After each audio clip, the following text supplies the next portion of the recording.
নমস্কার বন্ধুরা, আজকে আরেকটি রেসিপি নিয়ে আপনাদের সামনে চলে এসেছি। আজকে আমি রান্না করব খাসির কলিজা। আর এখানে দেখতে পাচ্ছেন আমি ছোট ছোট করে ধুয়ে কেটে রেখেছি। আর এই রান্না করতে আমার যে উপকরণগুলো লাগবে সেই উপকরণগুলো এখানে আছে। আমি একে একে আপনাদেরকে দেখিয়ে দেব। এখানে আছে আলু সুন্দরভাবে কেটে রেখেছি, এখানে আছে পেঁয়াজ কুচি, এখানে আছে গরম মশলা ভাজি করে রাখা গুঁড়ি করা, এখানে আছে হলুদ, এখানে আছে মরিচের গুঁড়া, এখানে আছে লবণ এবং এখানে আছে জিরা গুঁড়ি, আর এখানে আছে বাটা মশলা, এখানে পেঁয়াজ বাটা, আদা বাটা, রসুন বাটা এবং এখানে আছে তেজপাতা।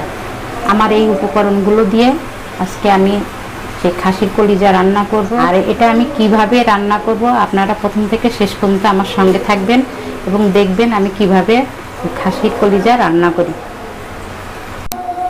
আমি চুলায় প্যানটা বসিয়ে দিয়েছি। প্যানটা গরম হলে আমি এতে তেল দিয়ে দেব।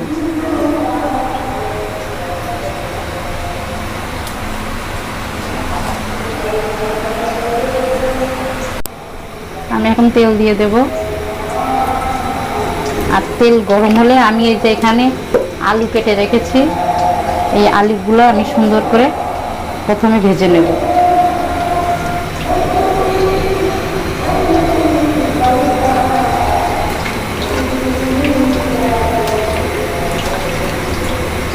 আমি এখন আলুগুলো দিয়ে দেব।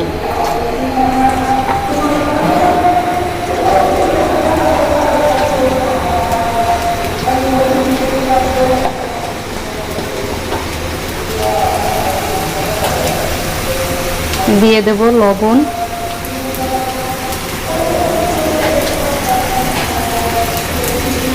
দিয়ে দেব একটু হলুদ আলু ভাজি করার জন্য।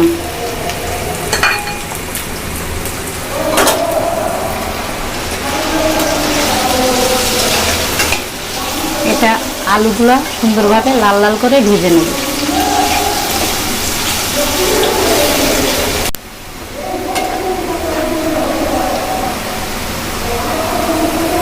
আমার আলু ভাজি হয়ে গেছে, আমি এখন এটা তুলে নেব।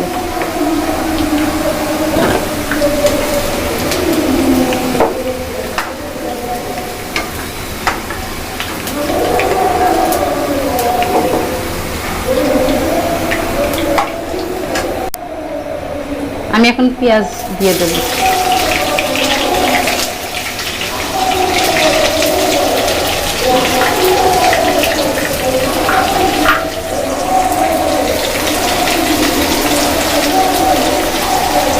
পেঁয়াজটা একটু লাল লাল করে ভাজি হলে তখন আমি অন্য অন্য মশলাগুলো পেঁয়াজের ভিতরে দিয়ে দেব।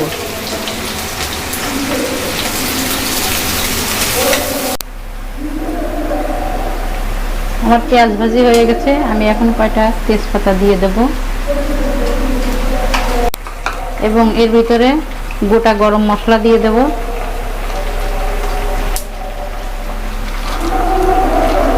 কয়টা এলাচ দেব,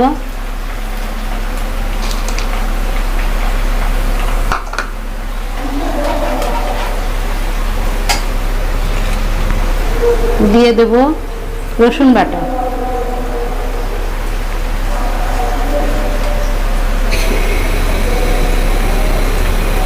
দিয়ে দেব আদা বাটা এবং দিয়ে দেব পেঁয়াজ বাটা।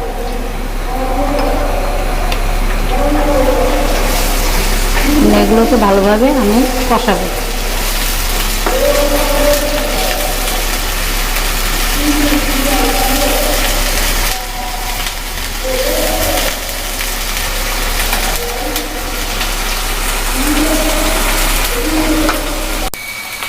দিয়ে দেবো হলুদের গুঁড়া পরিমাণ মতো,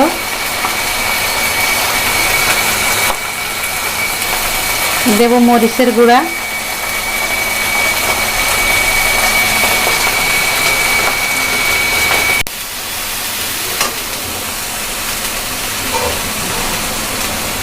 দেব জিরার গুঁড়া,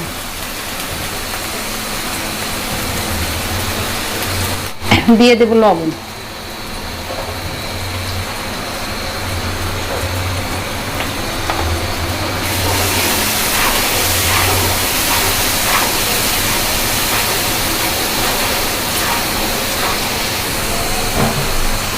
মশলার ভিতর দিয়ে দেবো হালকা একটু পানি, যাতে করে মশলাটা সুন্দরভাবে কষানো হয়।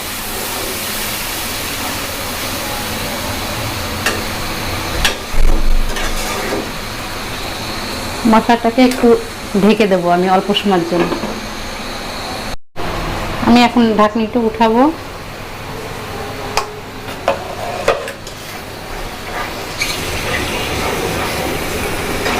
আমার মশলা কষানো হয়ে গেছে, আমি এখন এর ভিতরে কলিজাগুলো দিয়ে দেব।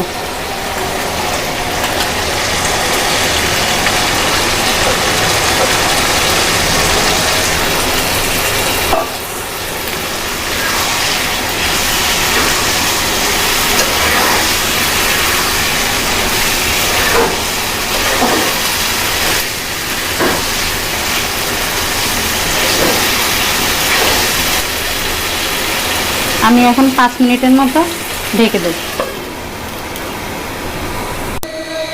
আমি এখন ঢাকনিতে উঠাবো।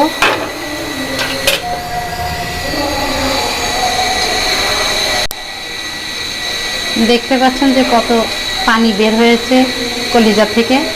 এই কলিজার পানি যতক্ষণ না শুকাবে ততক্ষণ আমি কষাতে থাকবো। যখন পানি শুকিয়ে যাবে তখন আবার আমি এর ভিতরে সেই ভাজা আলুগুলো আমি দিয়ে দেব এবং পানি দিয়ে দেব।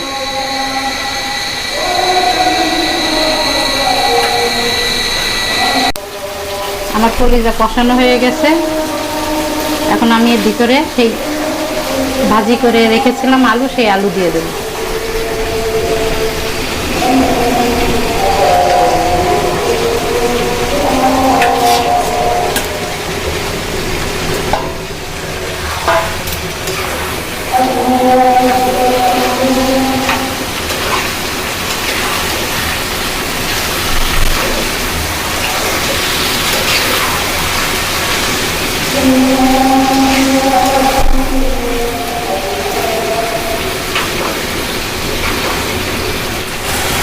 আমি এখন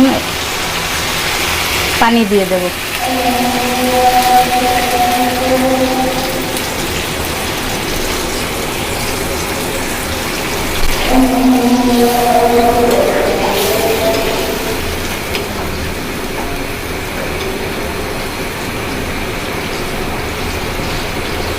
এভাবে হতে থাকবে। আমি এখন একটু 20 মিনিটের জন্য ঢেকে দেব।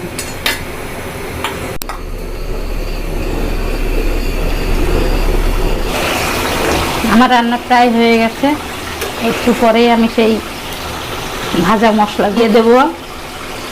এখানে সে গরম মশলা ভাজা আছে, আমি গুঁড়ি করে রেখেছি। আমি এই গুঁড়ি মশলা এখন আমি দিয়ে দেব।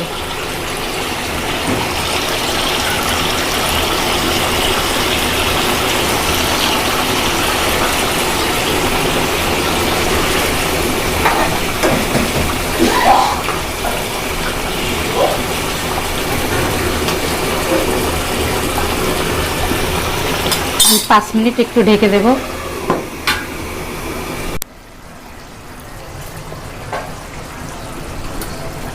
আমার রান্না হয়ে গেছে।